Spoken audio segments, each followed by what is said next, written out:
বিসমিল্লাহির রহমানির রহিম। আসসালামু আলাইকুম। কেমন আছো এভরিওয়ান? আশা করি যে যেখান থেকে ভিডিওটি দেখছো সবাই খুব ভালো আছো। তো প্রতিদিনের মতো আজকেও তোমাদের জন্য একটি ক্লাস থাকবে, তবে আজকের ক্লাসে থাকবে যুক্ত বর্ণের উপরে। তো এইসব যুক্ত বর্ণের সাথে আমরা অনেকেই পরিচিত নই। করতে গেলে আমরা কিন্তু একটা টানাপোড়ার মধ্যে থাকি যে আসলে কি কি বর্ণ এই যুক্ত বর্ণের মধ্যে রয়েছে। তো আজকে আমরা ক্লিয়ার হব। ভিডিওটি শুরু করার আগে ছোট্ট করে যে কথাটি বলি, যারা আমার চ্যানেলটি এখনো সাবস্ক্রাইব করনি অর্থাৎ নতুন চ্যানেলে, প্লিজ তারা আমার চ্যানেলটি সাবস্ক্রাইব করে দিবে এবং যারা ভিডিওটি দেখছো প্লিজ ভিডিওতে একটি লাইক দিতে ভুলো না। তাহলে চলো আমরা মূল ক্লাসে চলে যাচ্ছি। তো সবাই একটু লক্ষ্য করি, দেখো ফার্স্ট যে যুক্ত বর্ণটি রয়েছে এখানে কিছুই বোঝা যাচ্ছে না যে এখানে কি রয়েছে। দেখতে পাচ্ছি একটা এ এবং পেছনে এক উল্টো ভাবে দেয়া আছে। তো এখানে কি এ আদৌ কি যুক্ত বর্ণটার মধ্যে রয়েছে? নো ফ্রেন্ডস, এখানে কিন্তু রয়েছে ক রক্র। এটা কি কয় রক্র? এটা ভাঙালে আমরা পাচ্ছি ক এবং র। ঠিক আছে, তো দেখো ক,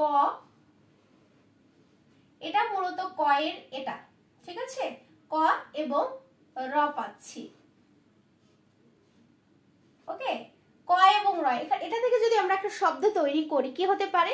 চক্র হতে পারে। ঠিক আছে, অনেক শব্দ রয়েছে তার মধ্যে চক্র, চক্র মানে চাকা, ঠিক আছে, তারপরে বক্র হতে পারে, যাই হোক চক্র।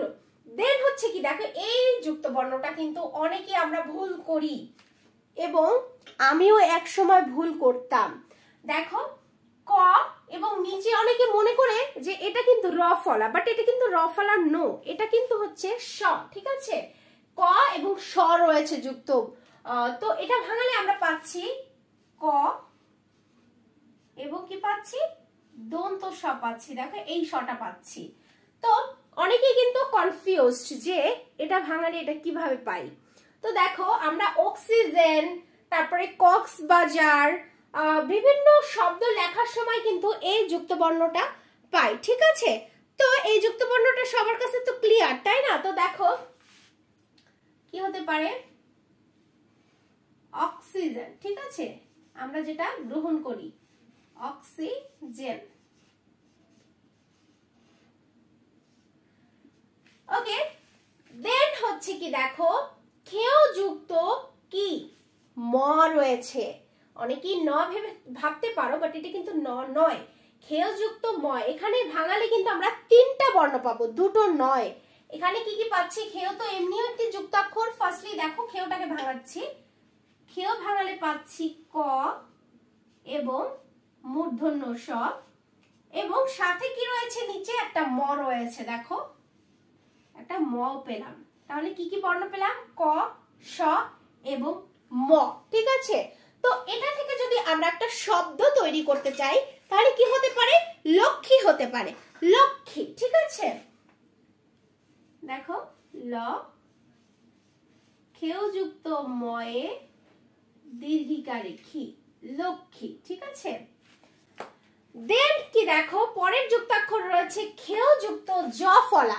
এখানেও কিন্তু আমরা সেম তিনটা বর্ণ পাচ্ছি।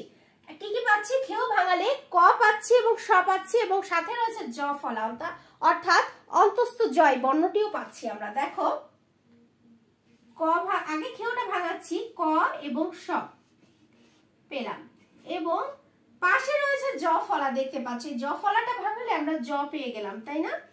তো এটা থেকে যদি আমরা একটা শব্দ তৈরি করি হতে পারে কি দেখো লক্ষ্য হতে পারে, ল খেয় যুক্ত জ ফলা, লক্ষ্য। ঠিক আছে, দেন রয়েছে কি দেখো ক যুক্ত ল রয়েছে, ক যুক্ত ল। এটা ভাঙালে তো স্পষ্ট, এই যুক্তাক্ষরটা কিন্তু স্পষ্ট, ক এবং ল পাচ্ছি আমরা। দেখো লিখছি ক যোগ ল। ওকে, দেন এটা থেকে যদি আমরা একটা শব্দ তৈরি করতে চাই হতে পারে ক্লান্ত। ঠিক আছে, কি হতে পারে? ক্লান্ত হতে পারে, আবার ক্লাস হতে পারে। ক্লাসটাই হচ্ছে সহজ লেখি যেহেতু অনেক শব্দ হতে পারে। দেখো ক্লাস বানানটা দেখো, কয়লা ক্লয় আকার এবং দন্ত স, ক্লাস। ওকে, দেন কি দেখো এটা কি খেয়র মতো দেখতে, বাট এটা কিন্তু খেয় নয়, এটা কি হয় এবং ম যুক্ত রয়েছে, এই বর্ণটায় হ এবং ম যুক্ত রয়েছে, ভাঙালে পাচ্ছি কি আমরা হ এবং ম, হ এবং ম পাচ্ছি। দেখো এটা থেকে যদি আমরা একটা শব্দ তৈরি করি কি হতে পারে, ব্রাহ্ম, ব্রাহ্মণ, দেখো ব্রাহ্মণ, বয়রাব্রায় আকার এবং হয় ময়ে যুক্ত এবং ন, ব্রাহ্মণ, এটা কিন্তু মূর্ধন্য, ঠিক আছে। ব্রাহ্মণ মানে উপাসক। যাই হোক, তো দেখো এটা কিন্তু এটা একটু আমরা ক্লিয়ার হই। এই যে বর্ণটা দেখলাম আমরা, এই বর্ণটা কিন্তু খেয়ের মতো, খেও কিভাবে লিখছি দেখো, খেও তো কিন্তু এখান থেকে গোল দিতে হয়, আর এই বর্ণটা কিভাবে লেখা হয়েছে দেখো, জাস্ট সম্পূর্ণই খেয়ের মতো কিন্তু ঘুরিয়ে এখান থেকে সোজা টান দিতে হবে, ঠিক আছে।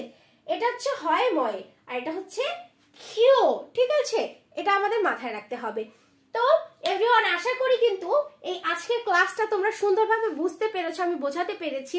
আজকের ক্লাসের মতো সহজ, যারা বোঝোনি তাদের জন্য আমার একটাই রিকোয়েস্ট থাকবে, তোমরা শুরু থেকে শেষ অবধি স্কিপ না করে ভিডিওটা আরো একবার দেখো, আশা করি তোমরা বুঝতে পারবে। তো আর ক্লাসটি বড় করবো না, অলরেডি অনেকটা লং হয়ে যাচ্ছে। আজকে এই পর্যন্ত, পরবর্তী ক্লাসে সবাইকে আমন্ত্রণ রইল ক্লাসটি দেখার জন্য। তোমাদের জন্য অনেক কষ্ট করে ভিডিওটি তৈরি করি, আর গরম চলে এসেছে, ঘেমে যেতে হচ্ছে। তো যাই হোক, আজকে আর না, পরবর্তীতে সবার সাথে আবার দেখা হবে। সবাই ভালো থেকো, সুস্থ থেকো, আল্লাহ হাফেজ।